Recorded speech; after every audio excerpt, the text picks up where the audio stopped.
లక్ష్మి గారు ఏమండి మ్యామ్ ఇంద్ర పోస్టర్లో చూసుకుంటే how to kill your partner అని అక్కడ బుక్ ఉంది.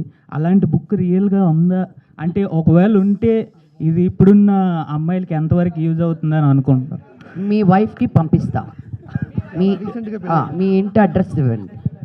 చాలా రీసెంట్గా పెళ్ళైంది. కొత్తగా అయితే ఏంటి, లేట్గా అయితే ఏంటి, ఎప్పుడో ఒకప్పుడు అవసరం వస్తుందేమో ఇచ్చి పెడతాను. డైరెక్ట్ కిల్లింగ్ ఉండదు కదా, ఇది ట్రై చేయి, కాకపోతే ఇది ట్రై చేయి, లేకపోతే ఇది చెయ్యి అని రకరకాల టార్చర్స్ ఉన్నాయి. బుక్ ఏదైనా ఉంటే పంపిస్తాను. అడ్రస్ తీసుకో నవీనా. ఏంది మీ క్వశ్చన్? డైరెక్ట్ ఇప్పుడున్న ప్రపంచంలో ఎంతవరకు యూజ్ అవుతుంది ఆ బుక్ అనేది అంటే ఏం చెప్తారు?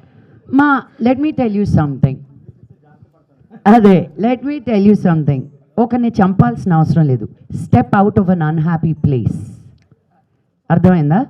Step out of an unhappy place, అది ఎక్కడైనా కానీ. సో నీకు అక్కడి నుంచి బయట పడలేమనుకున్నప్పుడు they are willing to go to jail also by killing you. అంటే మీరు ఎంత మంచో ఒకసారి మీరు మిమ్మల్ని ప్రశ్నించుకోండి యాజ్ మెన్. బట్ యాజ్ నేను చాలా డీప్ పై అదే బట్ చెప్పేది ఏంటంటే మీకు ఎక్కడ సంతోషంగా లేరో అక్కడ ఉండకండి. అది ఉద్యోగమైనా, పెళ్ళైనా, ఇల్లైనా, ఊరైనా, మీరు హ్యాపీగా లేనప్పుడు ఆ ప్లేస్లో ఉండద్దు. అప్పుడు ఇలాంటి మర్డర్లు గిడ్డర్లు జరగవు. The end. Thank you ma'am. Welcome. ఇది పుష్ప 2 రిలీజ్ అవ్వకముందు ఫినిష్ చేసిన సినిమా అండి.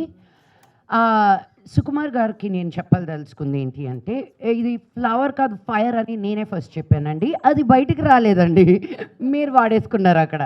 నేను అసలు పుష్ప 2 చూసినప్పుడు ఏదో ఫైర్ కాదు, లేదు ఫ్లవర్ కాదు ఫైర్ అంటే నా డైలాగ్ అని చాలా ఫీల్ అయ్యాను. బట్ అది ముందే వచ్చిందాన్ని ఇప్పుడు సభాముఖంగా తెలియజేసుకుంటున్నాను నేను. బట్ డైరెక్టర్ గారు, can you please tell them also మా పేర్లన్నీ ఎలా సెలెక్ట్ చేశారు, మీకు ఐడియా ఎక్కడి నుంచి వచ్చింది? Because it's a really sweet thing to share. ఇప్పుడు ఈ మధ్య గ్యాప్ తీసుకున్నాను అన్నారు, ఎందుకు? నేను గ్యాప్ తీసుకోలేదని మొన్నే 1 month క్రితం ఒక సినిమా రిలీజ్ అయింది, 3 నెలల క్రితం. ఎవరు కన్సల్ట్ చేయొద్దు, ఇప్పుడు ప్రొడక్షన్ సైడ్ నేను లేను అనే టైప్లో ఇందాక స్పీచ్లో చెప్తా. మీకు అలా అర్థమైందండి, ఇదే ప్రాబ్లం. నేను అన్నది ఒకటి, మీరు అర్థం చేసుకునేది ఇంకొకటి. నా లైఫే అలా అయిపోయింది. అది ఇన్స్టాగ్రామ్లో పంపిస్తారండి కథలు, నాకు ట్విట్టర్లో పంపిస్తారు ఓపెన్ చేస్తే అనుకుంటూ. అలాంటి కథలు నేను తీయట్లేదు. ఒక కథతోటి ట్రావెల్ అవుతూ ఒక ప్రొడ్యూసర్ అనే అతను విన్న వెంటనే కమాన్ అనరు. There is a travel with that story, there is a belief in that story, there is a love for that story to develop it. And నీ డబ్బులు పెట్టి ఒక సినిమా తీయాలి అనుకున్నప్పుడు you want to tell a story. నేను Daksha release అయినప్పుడు I was very very stressed. నేను only ఒక 10 మంది ఫ్రెండ్స్ని పెట్టుకొని చూపించుకున్నాను. బికాజ్ నాకు I lose the ability to say ఇది బాగుందా బాగాలేదా, because I was so stressed. ఈ సినిమా సెట్ అన్నీ బాగా చేసి బయటకి పంపించాలి అని. ఆ 10 మంది చూసి నన్ను తిట్టారు, ఎంత బాగుంది సినిమా, నువ్వు ఎందుకు ఎంత భయపడ్డావు అని.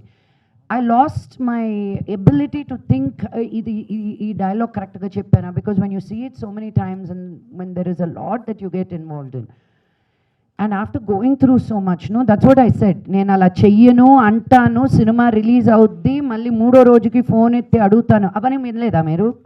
అవి కూడా చెప్పానండి. 3వ రోజుకి మళ్ళీ ఫోన్ చేసి ఎవరి దగ్గర మంచి కథలు ఉన్నాయని. So as an artist this is ఆ టర్మాయిల్. చేసినంతసేపు నేను ఇంకా అస్సలు ఇది చేయను అనిపిస్తుంది. రిలీజ్ అయిపోయిన తర్వాత అమ్మాయి అది అయిపోయింది, నెక్స్ట్ ఏం చెప్పాలి అని ఆటోమేటిక్గా ఆ దూలా is there as an artist. మీరు సగమే అన్నారు. మీ డైలాగ్ ట్రైలర్లో చూసాను ఇంతకుముందు. మీ డైలాగ్ అంటే మీకు ఫుల్ అథారిటీ ఉంది ఆ డైలాగ్ మీద, కాబట్టి మీరు సెటర్ వేయచ్చు వాటి మీద. బట్ కానీ నాన్నగారు డైలాగ్ ఒకటి దాని మీద మరి మీరు గుర్తు చేశారు ఒకసారి, ఫిష్ అండ్ ఫిషర్మెన్ అన్న దాని మీద ఓల్డ్ డైలాగ్ వాడారని చెప్పి, దాని మీద ఏమన్నా తీసుకున్నారు, పర్మిషన్ తీసుకున్నారు నాన్నగారిది ఏమన్నా? ఇప్పుడు ఇంటికి వెళ్ళినప్పుడు మళ్ళీ ఏమైనా అడుగుతారు ఏమైనా? సినిమాని సినిమాలా చూడండి బాబు. మేము ఎంత ఎంటర్టైన్ చెయ్యాలి అని అనుకుంటామే తప్ప ఎవరిని ఇబ్బంది పెట్టాలి అని అనుకోం, రైట్? సో ఇంత రియాక్షన్ వచ్చిందంటేనే నేను విన్ అయిపోయినట్టు as an artist. So That's all we are trying to do. Thank you. That's all we are constantly trying to do. You know, ఒక డ్రమ్ పెట్టినా, ఇంతమంది ఆడాలని పెట్టినా, నిర్మా అనే కాన్సెప్ట్ తీసుకొని అందరికీ పేర్లు పెట్టినా, there is a lot of thought that goes behind everything. నేను పుష్ప అని పెట్టి, నేను ఫ్లవర్ కాదు ఫైర్ అండ్ బన్నీ గురించి ఎందుకు అడగట్లా? బన్నీని ఏమైనా విమర్శించాలి? ది అబ్బని ఏమీ విమర్శించి కాదు. We are all entertainers. We want to only entertain. And ఈ జాన్రా గూగుల్ కొట్టండి, it is called farce, FARCE. ఉన్నది ఇప్పుడు మీరు డమ్ అండ్ డమర్, ఇప్పుడు జిమ్ క్యారీ చేసేటివన్నీ అలాంటివే. మాస్క్, సో నిజంగా తను ఆ మాస్క్ పెట్టుకొని వెళ్ళి చంపేస్తున్నాడు ఆ జనాల్ని, but it's a comedy, right? మీరు సౌండ్ లేకుండా చూడండి ఆ cinema, it's very very scary. It looks like a horror film, but మనం కామెడీగా చూసాం దాన్ని. And it's a farce, it's a satirical film. So ఏ సినిమాని ఏ జానర్లో చూడాలో అది చూడాలి. ఇప్పుడు మేము ఇక్కడ ఇంకేమంటే నవ్వొస్తుంది అని మేము అందరం కూర్చొని డిస్కస్ చేసింది. ఇదేదో సీక్రెటివ్గా ఇది వాళ్ళని విమర్శించుదాం, వీళ్ళని విమర్శించుదాం అనేది అసలు సినిమాలో ఎవరు ఎప్పుడు అలా చెయ్యరండి. బట్ నాకు భయం మటుకు భయంకరంగా వేస్తుంది కూడా. ఇది బయటకు వెళ్ళి మానానంగా రియాక్ట్ అవుతాడా అని. ఆయన ఒక్కరి గురించే తప్ప నాకు ఇంకెవరి గురించి లెక్కలేదు. ఇక్కడ పాజిటివ్గా అడిగానండి, నాన్నగారు మామూలు సరదాగా అడిగింది అది. నేను పాజిటివ్గానే తీసుకున్నాను.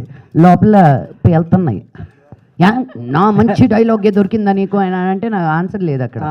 ఆయన కూడా హహ అంటే బాగుందని ఫీలింగ్.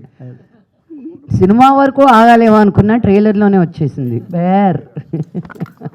ఏమో ఆయన మూడ్ ఎలా ఉందో. శ్రీరామచంద్ర గారు